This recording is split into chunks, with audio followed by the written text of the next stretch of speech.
Subscribe करें और bell दबाएं ताकि कोई खबर रह न जाए।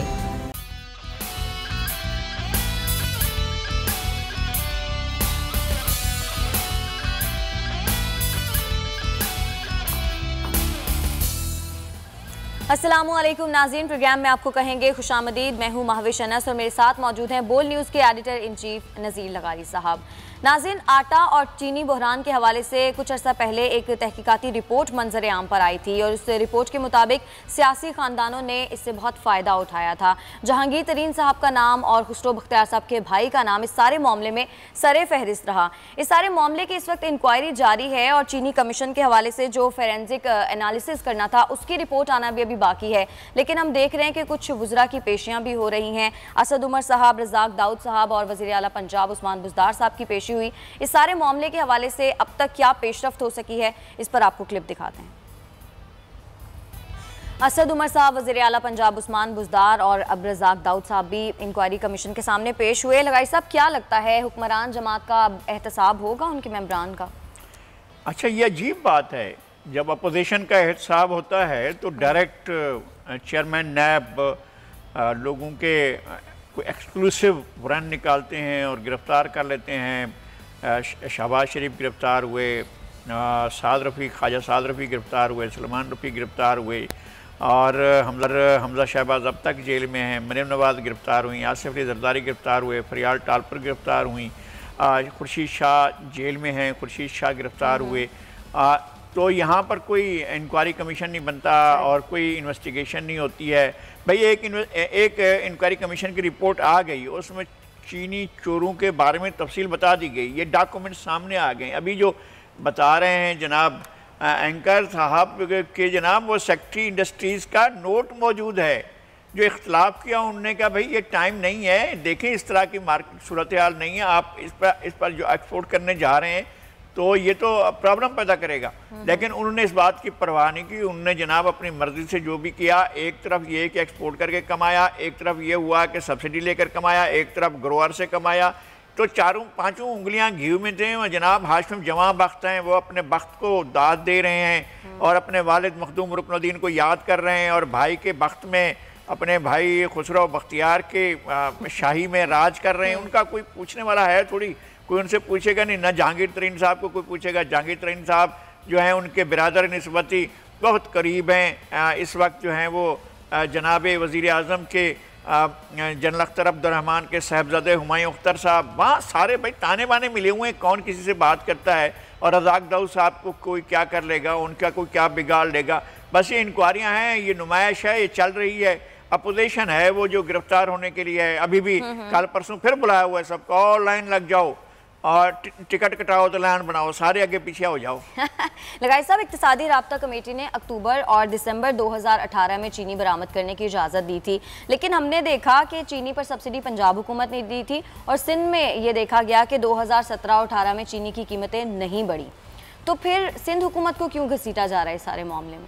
नहीं, तो सिंध हुकूमत को तो घसीटना उनका अपना मनसब यही है, उनका अपना जिम्मेदारी यही है। तारीख ने उनको ये जिम्मेदारी सपुर्द की है कि अगर कहीं अपोजिशन का नाम और निशान है तो उनका भी आएगा, उनको भी साथ में रख लें। ऐसा नहीं है कि उनको छोड़ दें। वही इन दिनों में तो वो जेल में पड़े हुए हैं चीनी वाले जितने भी थे। आपको पता नहीं है कि वो जो है अपना मजीद साहब जो चीनी के बारे में जिनके ऊपर बड़े इल्ज़ामात लग रहे थे, गनी मजीद और उनके वालिद साहब, सारे के सारे जो हैं वो जेलों में रहे, अब भी जेलों में पड़े हुए हैं और सब्सिडी खाने वाले खा रहे हैं और आराम से डकार देकर बैठे हुए हैं, किसी को कोई पूछता नहीं है। ये होगा कुछ नहीं, ये सब नुमाइश है। लेकिन अगर शफाफ एहतसाब होता है, जो कि आप कह रहे हैं कि होगा तो कुछ नहीं, तो फिर इस केस में और कौन सी अहम शख्सियात हैं जिनके लिए मुश्किलात पैदा हो सकती हैं आपके ख्याल में? वज़ीर आला पंजाब वो जवाब दें, वज़ीर ख़जाना पंजाब वो जवाब दें, रज़ाक दाऊद जवाब दें, खुद वज़ीर आज़म, मतलब सारा कुछ उनकी अंडर अम्ब्रेला हो रहा है, उनकी छाँव में हो रहा है। वो तो सारे का सारा छप्पर भी हुई हैं, छाँव भी हुई हैं, हमारे सरायकी में कहते हैं छांदन भी हुई हैं। और मेरे ख्याल में जनाब वज़ीर आज़म को भी अच्छी तरह सरायकी वो बोल रहे हैं और छांदन बने हुए हैं, साया किया हुआ है उन्होंने इस तरह के सारे करप्शन का। ठीक है।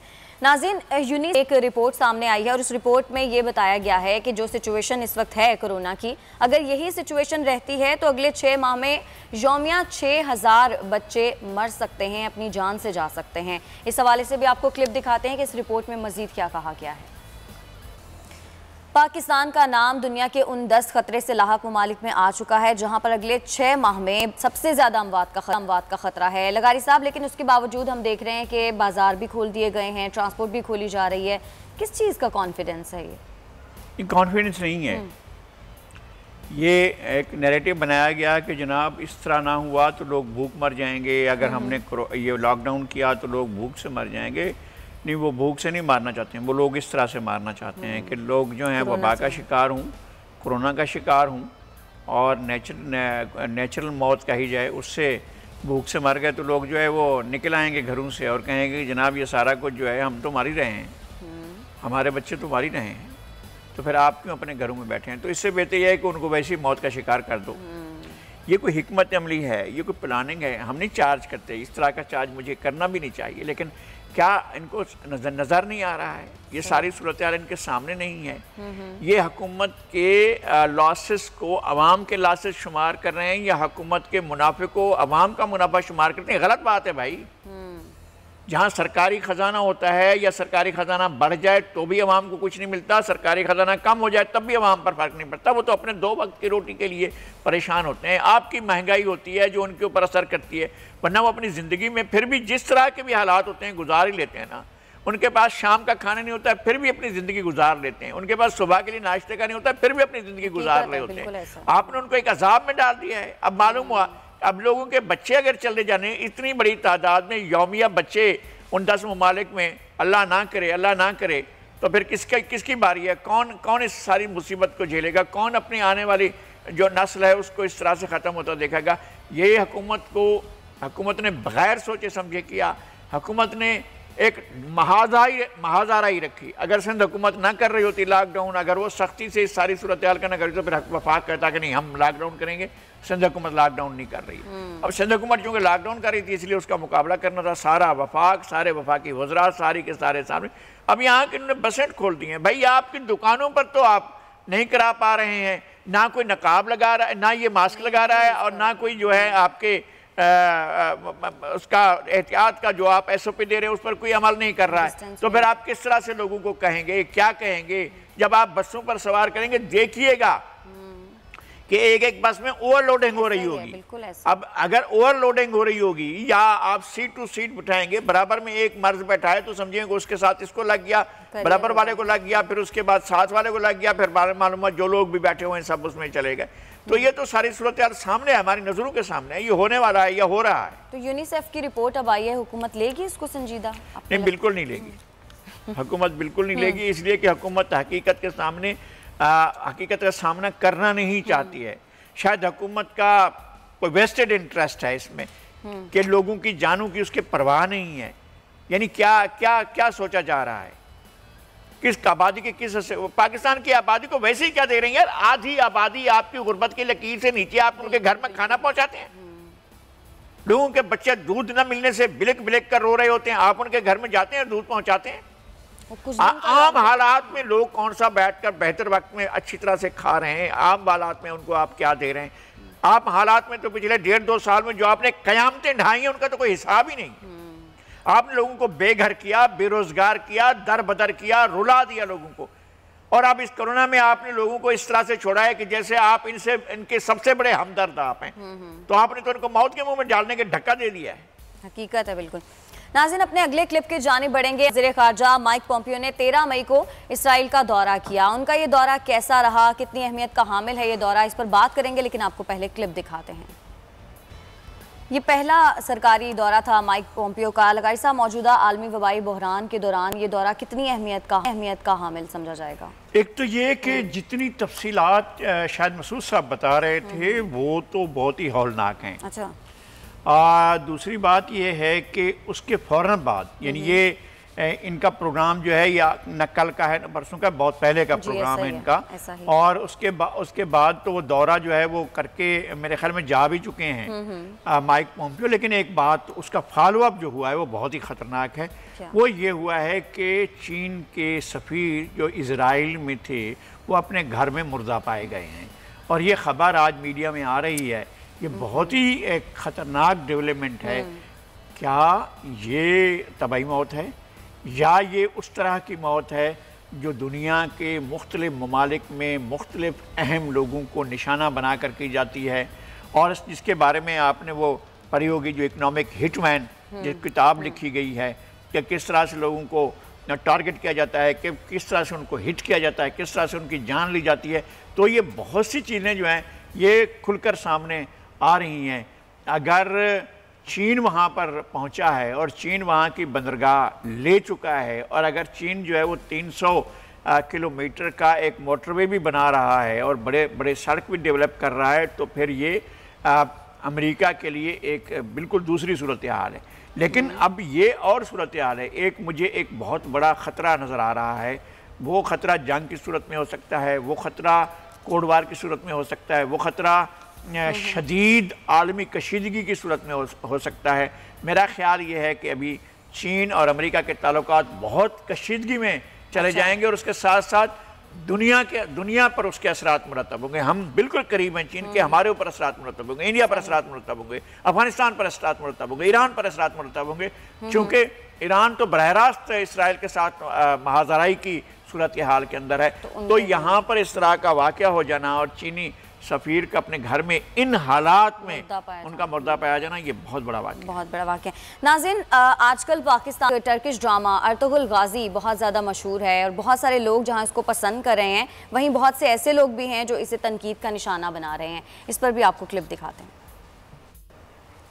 फिल्म इंडस्ट्री के मारूफ अदाकार शान ने बहुत ज़्यादा तनकीद का निशाना बनाया इस ड्रामे को। उन्होंने लगाई साहब कहा है, पीटीवी पर तनकीद की है। उन्होंने कहा है हमें अपने हीरोज़ और अपनी तारीख को तलाश करना चाहिए और उन पर ड्रामा बनाना चाहिए। आपको लगता है इनको क्या ज़रूरत पड़ी है हमारे अपने हीरो तलाश करने की? क्यों दुल्ला भट्टी पर बनाएंगे, क्यों अहमद खान खरल पर बनाएंगे, क्यों होश मोहम्मद मशीदी पर बनाएंगे, क्यों बनाएंगे मस्तवक हमारे शायरों पर, हमारे अदीबों पर, हमारे फनकारों पर क्यों बनाएंगे? वो हमला आवरों पर बनाएंगे। और हमें पहले जो है आखिरी चट्टान में कुछ और बताया गया था, उसके पहले हमें शाहीन दिखाया गया था। यहाँ पर जो है वो हम बैठकर यहाँ नसीम हिजाजी साहब के धड़ाधड़ चल रहे थे ड्रामे, और उनके ड्रामों को दिखाया जा रहा था। कौम को जो है एक बुखार में मुब्तला किया जा रहा था, एक जिहाद का बुखार था। वो उस वक्त हमने खिदमात अंजाम देनी थी अफगानिस्तान में, आलमी मुक़तदरा की, आलमी इस्टेब्लिशमेंट की हमने खिदमात अंजाम देनी थी। अब के बाद कोई और खिदमात का तकाजा होगा, हमें कहीं और कोई खिदमात अंजाम देनी होगी। हमारे अंदर एक जोश और वलवला पैदा करने के लिए इस तरह के ड्रामे किए जाते हैं, हक़ाइक़ से बिल्कुल दूर होते हैं और इसका कोई वास्ता नहीं होता है। अच्छा, कल तक तो आप ये बता रहे थे कि सलीबी जंगों का हीरो सलाउद्दीन अय्यूबी, आज आपको नया अर्तरर आ गया है कि जनाब ये नया लाइए, बिस्मिल्लाह ये पेश कीजिए, सलीबी जंगों का नया हीरो हम ले आए हैं। देखिए वो सलाउद्दीन अय्यूबी की किस्से पुराने हो गए, अब लीजिए ये नया किस्सा हाजिर है।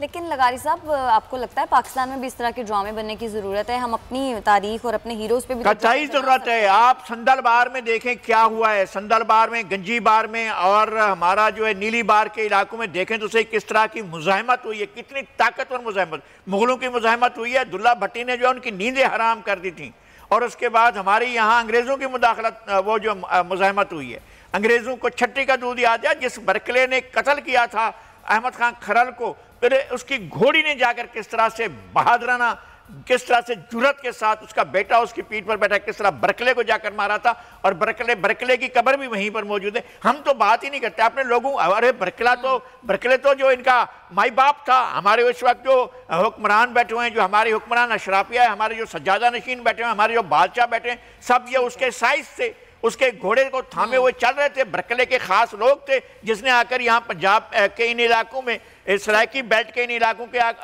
कब्जा किया था, वो लोग थे। अब इनको क्या जरूरत है अपने हीरो तलाश करने की? ठीक है, हमें ब्रेक की जानिब बढ़ना है। ब्रेक से जब हम वापस आएंगे तो फिर मजीद बात करेंगे, हमारे साथ रहिएगा। आपने नहीं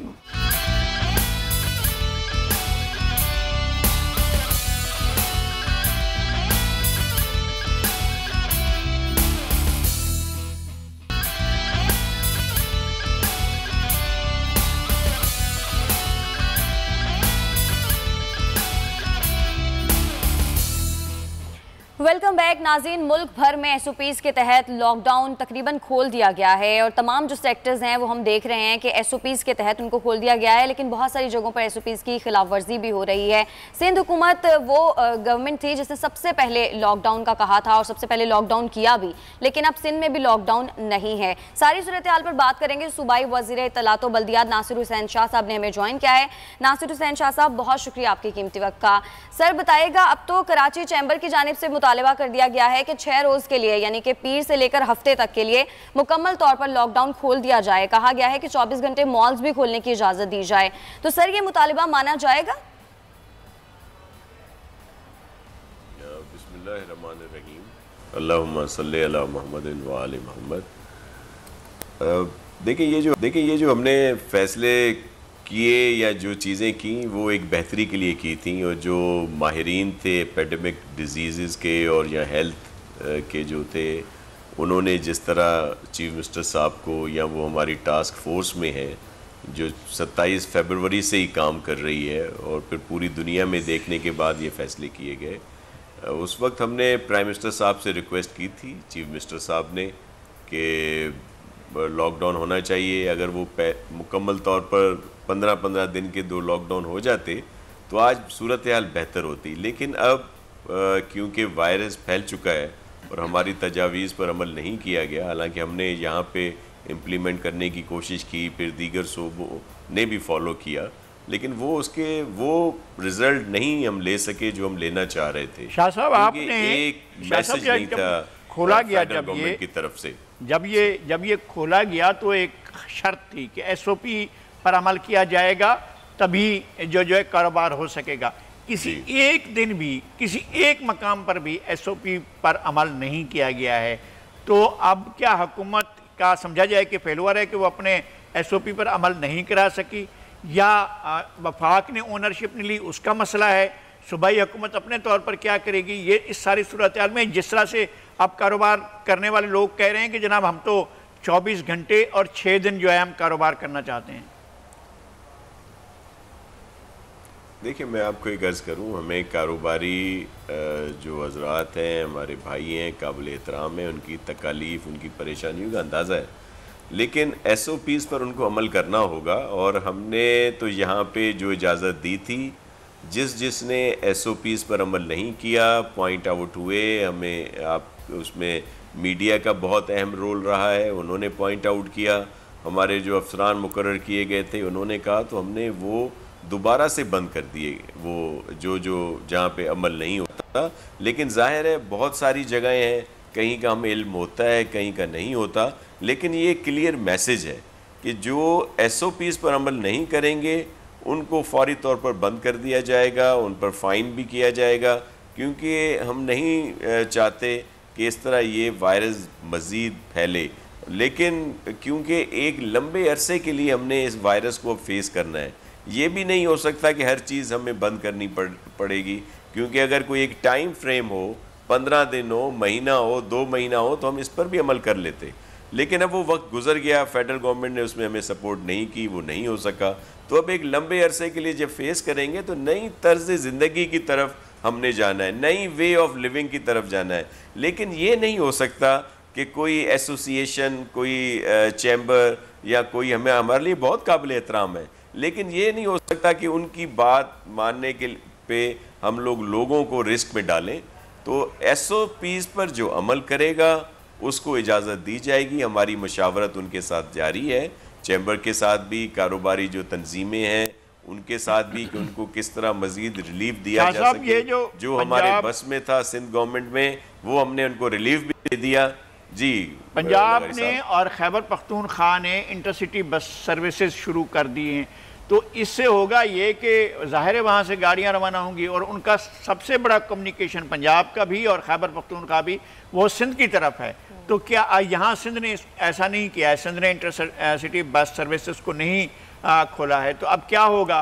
क्या आपकी तरफ वो अगर आते हैं मुल्तान से, लाहौर से, रावलपिंडी से, मैंगोरा से, पेशावर से, मर्दान से, कागान से, दूसरे शहरों से अगर गाड़ियाँ आती हैं तो सिंध में उनको रोक दिया जाएगा, दाखिल नहीं होने दिया जाएगा?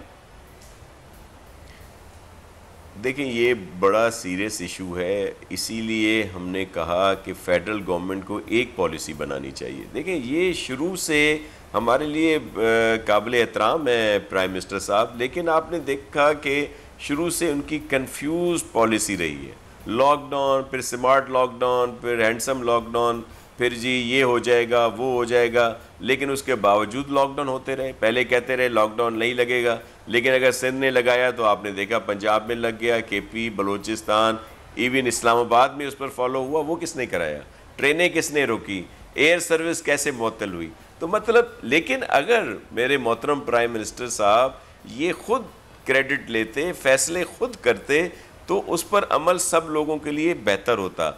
अब भी कुछ चीज़ों में कह रहे हैं जी सूबे जो हैं वो खुद करें। अब जिस तरह आप ट्रांसपोर्ट की बात करें, ये बहुत अहम चीज़ है। अब अगर एक दो सूबे चलाते हैं तो क्या कोई बॉर्डर दूसरा सूबा बंद कर दे? देखिए उस पर तहफ़्फ़ुज़ात सबके थे। इवन हमारे जो चीफ मिनिस्टर पंजाब हैं उन्होंने भी अपने तहफ़्फ़ुज़ात रखे थे ट्रांसपोर्ट के लिए। बलूचिस्तान और हमने तो मुकम्मल तौर पर सपोर्ट नहीं किया, लेकिन उन्होंने भी कहा था। लेकिन अब अगर वो एक फ़ैसला होता, और देखिए हम एक फ़ैसला चाहते हैं क्योंकि सुप्रीम कोर्ट के भी यही अहकाम आते हैं कि आप लोग एक पॉलिसी बनाएं, तो वो प्राइम मिनिस्टर साहब को खुद बनानी होगी, वो फेडरल गवर्नमेंट को वो पॉलिसी देनी होगी। अब आप खुद देख लें कि 31 मई तक का जो ऐलान था लॉकडाउन का, वो फेडरल गवर्नमेंट ने किया था, लेकिन फिर उसमें मुख्तलिफ चीज़ों ऑप्शंस दे दिए गए कि ये भी खोल दिया जाए, वो भी खोल दिया जाए। वायरस फैल रहा है। आलमी इदारों की रिपोर्टें बहुत ही बड़ी सनसनीखेज हैं, बहुत ज़्यादा खदशात का इजहार किया जा रहा है। पाकिस्तान को उन 10 मुल्कों में शामिल किया गया है जहाँ पर रोज़ाना बच्चों की अमवात इतनी ज़्यादा बढ़ी हुई होंगी कि पाकिस्तान तो इस सूरत हाल को अफोर्ड ही नहीं कर सकता। तो फिर कैसे करेंगे? दोबारा लॉकडाउन की तरफ जाना होगा या फिर किसी तरह से अमल दरामद करवाया जाएगा SOP पर? क्या होगा? पाकिस्तान तो बहुत ही खतरनाक सूरत हाल का शिकार होगा अगर एक जी लगारी साहब आप बिल्कुल सही कह रहे हैं। यही चीज़ें थी, यही दुनिया से जो हमने देखा कि वहाँ पे क्या हुआ, और अगर किसी ने सीरियस नहीं लिया तो वहाँ पे ये किस तरह ज़्यादा फैल गया और फिर उन्होंने दोबारा लॉकडाउन की तरफ गए। अल्लाह करे कि हमारे यहाँ जिस तरह कहा जाता है कि इम्यून सिस्टम, दीगर चीज़ें बहुत बेहतर हैं और ये इतना नहीं वायरस फैलेगा जो फेडरल गवर्नमेंट की तरफ से कहा जा रहा है, अल्लाह करे ऐसा हो। लेकिन जो हम समझ रहे हैं, जिस तरह आप कह रहे हैं, जिस तरह दुनिया के माहिरीन कह रहे हैं, सेहत के माहिर कह रहे हैं, वो बात हमारी नहीं सुनी जा रही, बल्कि आपके इल्म में है कि सिंध गवर्नमेंट पर इल्ज़ाम लगाया जा रहा है कि हम लोगों को डरा रहे हैं, हम लोगों के दुश्मन हैं, हमें एक विलन के तौर पर पेश किया जा रहा है आजकल हर तरफ से कि ये जी लोगों के दुश्मन हैं। हम कैसे लोगों के दुश्मन हो सकते हैं? हम उनको बचाने की बात कर रहे हैं। आप बिल्कुल सही कह रहे हैं, मई जो है वो बहुत अहम है, इसमें वायरस फैलने का बहुत बड़ा खतरा है। लेकिन एक चीज़ अब जाहिर है, जब फेडरल गवर्नमेंट से एक चीज़ आएगी, कुछ सूबे एक चीज़ करेंगे तो हम पर भी प्रेशर पड़ता है। आप देख लें कि पूरे पाकिस्तान में लॉकडाउन था, अमल हो रहा था, लेकिन आपको मुखालफत सिर्फ सिंध की नज़र आएगी, क्योंकि PTI इसमें बड़ी खुशकिस्मत है कि जो उसकी अपोजिशन है वो समझदार है, वो सिंसियर है। लेकिन हमारी बदकिस्मती है कि हमारी अपोजिशन जो है वो शौरी बात नहीं करती, वो सिर्फ शोर करती है। आपकी अपोजिशन लॉकडाउन हर जगह पे 24 घंटे, लेकिन आपको शोर कराची में नजर आ रही होगी। आपके अपोजिशन का मतलबा यह है कि कारोबार 24 घंटे खोला जाए, राउंड दी क्लॉक खोला जाए और रात दिन जो है वो कारोबार होता रहे। ये मतलबा है यहाँ पर अपोजिशन का। और अपोजिशन के बिल्कुल मेरे कहने का मकसद है हमारी जो यहाँ पे अपोजिशन है वो एक, अगर सिर्फ PTI की बात करें तो वो उनकी गवर्नमेंट है, फेडरल में भी दीगर सूबों में भी। अगर आप MQM की बात करें, GDA की बात करें तो वो अलाइज हैं PTI के। ये मशवरे वो वहाँ क्यों नहीं देते? ये सारी चीज़ें वहाँ पे ये क्यों नहीं कहते? अगर देखें यहाँ पे दुकान बंद होती है, कोई खिलाफ वर्जी करता है, किसी पे कोई केस दाखिल होता है, कोई गिरफ्तार होती है तो शोर मचाते हैं। पेशावर में बाजार खोलने पर उस वक्त अगर फायरिंग की गई इंतजामिया की तरफ से तो यहाँ से किसी ने एक बयान नहीं दिया। अगर वहाँ की यूनियन काउंसिल सील की गई, क्लस्टर सील किए गए तो कोई नहीं बोलता था। अगर हमने यहाँ पे थोड़ा सा क्लस्टर सील किया तो वफाकी वजीर साहब स्पेशली यहाँ पे आके बोलना शुरू हो गए। तो सर ये चीजें हैं शाह साहब ये जिसकी वजह से जो अगर कंफ्यूज मैसेज आता है, जिस तरह डबल मैसेज आता है, ये परेशानी। बिल्कुल सर, ये बताइएगा कि अगर तो मैं उस पे आपकी बात को कंटिन्यू करता हूं, मैं उसी की बात कर रहा हूं। देखिए हमने फैसला किया हुआ है, एक तो SOPs के तहत सारी चीजें खोलेंगे, जो अमल करेगा उसको खोलने देंगे, नहीं तो बंद कर देंगे। और फिर जो हमारी कैपेसिटी है जो हॉस्पिटल्स में, जो हमने कोविड पेशेंट्स के लिए इस वक्त तैयार की है, आप देख लें इस वक्त 12,000 बेड हमने मुकम्मल तौर पर पूरी सिंध में हर लिहाज से कोविड पेशेंट्स के लिए तैयार हैं, और 20,000 तक थोड़ी दिनों में हम लोग ये कैपेसिटी बढ़ा रहे हैं। आप देख लें, बल्कि मैं आपको ये अर्ज़ करूँगा कि आपके पूरी दुनिया में बोल को देखा जाता है, आपके नुमाइंदे हर जगह पे हैं, आप हमारी ये फैसिलिटीज़ ज़रूर दिखाएं। जो एक्सपो सेंटर कराची का है और वो दीगर जो एक्सपो सेंटर दीगर सूबों ने भी बनाए हैं, उनका मवाजना भी कर लें कि हमने कितने कम पैसों में बनाया है, और वो जो दीगर जो हम पर इल्ज़ामात लगाते हैं सेहत के शोबे में, उन्होंने वहाँ पे क्या किया है। लेकिन हम कंट्रोवर्सी में नहीं पड़ते। मैं जो बात पे कर रहा था वो ये कि हमने ये कह दिया है, फैसला कर लिया है कि अगर 50% तक जो हमारी फैसिलिटीज़ हैं, अगर वहाँ पे कोविड के पेशेंट आते हैं तो हम मुकम्मल लॉकडाउन की तरफ चले जाएंगे। बिल्कुल, लेकिन सर ये बताइएगा कि आपने फैसिलिटीज का जिक्र किया कि हॉस्पिटल में जो भी फैसिलिटीज आप लोग प्रोवाइड करेंगे उस हवाले से आप लोगों का लाएअमल है, लेकिन सर कुछ दिन का लॉकडाउन हुआ और हमने देखा कि लोगों को खाने पीने के लाले पड़ गए थे, तो इस तरह का भी कोई लाएअमल बनाया गया है कि अगर मुकम्मल लॉकडाउन की तरफ आने वाले दिनों में जाना पड़ा तो लोगों को राशन मुकम्मल तौर पर फराहम किया जा सके? देखिए मैं आपको अर्ज़ करूँ, ये बिल्कुल गवर्नमेंट की जिम्मेदारी है और इस पर बहुत पहले भी इशूज़ आ चुके हैं। देखें, हमने एक प्रोग्राम शुरू करना चाहा कि जिसमें ये रजिस्ट्रेशन हो कि किन किन लोगों को जो अफेक्ट हो रहे हैं हम लोग वहाँ पे राशन पहुँचाएं या उनको पैसे दें। उसमें फेडरल गवर्नमेंट ने हमें वो अलाउ नहीं किया। वो आज भी PTA की तरफ से में मुकम्मल तौर पर इजाज़त नहीं है वो सिस्टम जो हमने यहाँ पर शुरू करना चाहा। लेकिन चले एहसास प्रोग्राम आ गया, जो बेनज़ीर इनकम सपोर्ट प्रोग्राम का इनके पास डेटा था, उसके तहत जो इन्होंने माहाना 2-2 हज़ार देने थे वो एक साथ मिला के और हज़ार रुपये बढ़ा के उन्होंने 4 माह के 12,000 जो हैं वो दे दिए सबको। लेकिन हमें अभी तक वो फैसिलिटी नहीं है जो हम चाह रहे थे। फिर ये एक बड़ी चीज़ आई कि जी पता नहीं कितने अरबों का राशन इन्होंने ऐसे ही कागज़ों में दे दिया। हमने वो भी क्लियरफाई किया कि इस वक्त एक तो फ़िलाही इदारे जिन्होंने दिया, फिलंथ्रोपिस्ट, दीगर पॉलिटिकल वर्कर्स, इन सब ने दिया है, और जो गवर्नमेंट की तरफ से दिया गया उसका भी पूरा रिकॉर्ड मौजूद है। इस वक्त भी बहुत सारी फैमिलीज़ को 40 लाख फैमिलीज से ज़्यादा को राशन दिया जा चुका है। लेकिन सबकी तरफ से, ये दोबारा इसको मैं वाज़े कर दूं कि फिर ये कहेंगे कि इन्होंने गलत स्टेटमेंट दे दी और कहा कि जी गवर्नमेंट ने 40 लाख लोगों को दे दिया। ऐसा नहीं है। गवर्नमेंट की तरफ से जो इस वक्त दिया गया है वो 5 लाख से कुछ ज़्यादा फैमिलीज़ को दिया गया है। फिर फ़िलहाल इदारों की तरफ से जो है 10 से 12 लाख फैमिलीज़ को दिया गया है, जिनका डेटा हमारे पास है।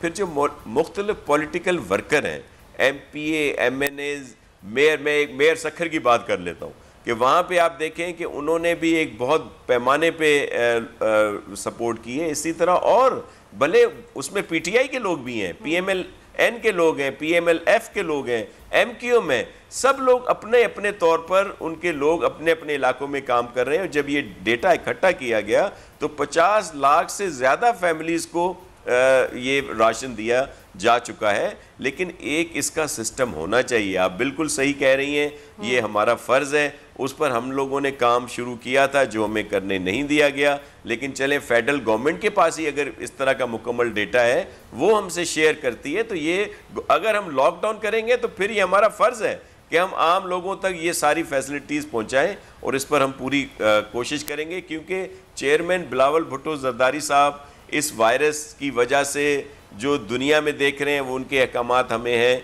कि आपने या लॉकडाउन करना है या प्रॉपर SOPs पर अमल करना है। उसके साथ साथ उनकी जो सबसे ज़्यादा जिस पे हमें सरजनिश भी होती है वो ये है कि आपने आम लोगों का ख्याल करना है। अच्छा सर, गरीब लोगों का ख्याल करना है, उन तक ये सारी चीजें पहुंचानी। अच्छा सर, एक और कंफ्यूजन, एक सवाल मेरे जैसे बहुत सारे लोगों के ज़हनों में है कि मार्केट्स खोल दी गई, बाजार खोल दिए गए, लेकिन मॉल्स नहीं खोले गए, SOPs जारी किए गए। तो अगर SOPs जारी किए जाते और मॉल्स भी ओपन कर दिए जाते तो SOPs को फॉलो कराना मॉल्स में ज़्यादा आसान ना होता बनिस्बत बाज़ारों के?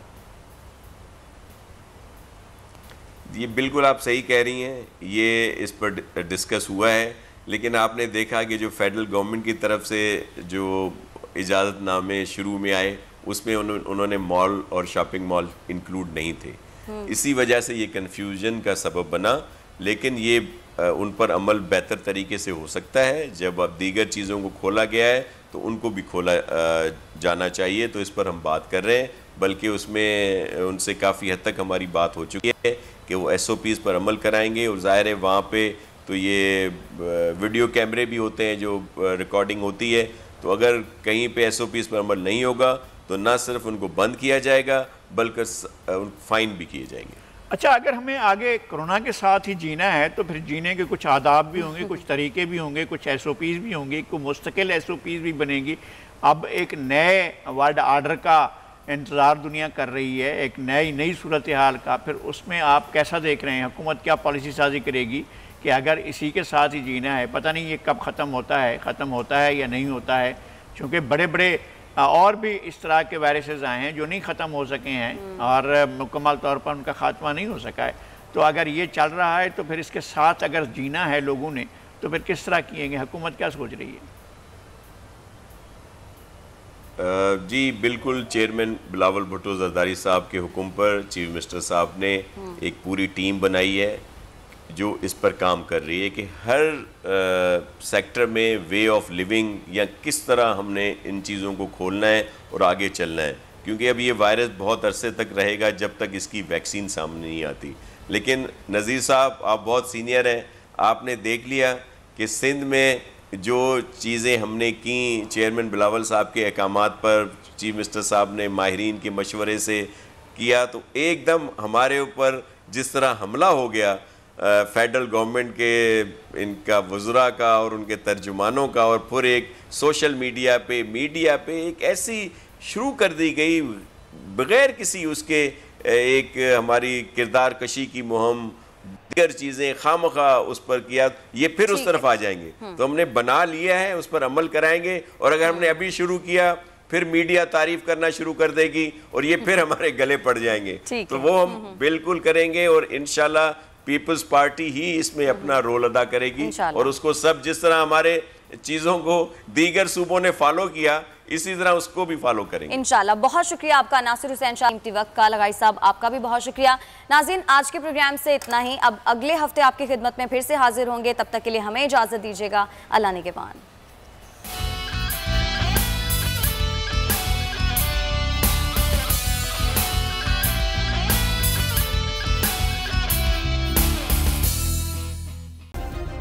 सब्सक्राइब करें और बेल दबाएं ताकि कोई खबर रह न जाए।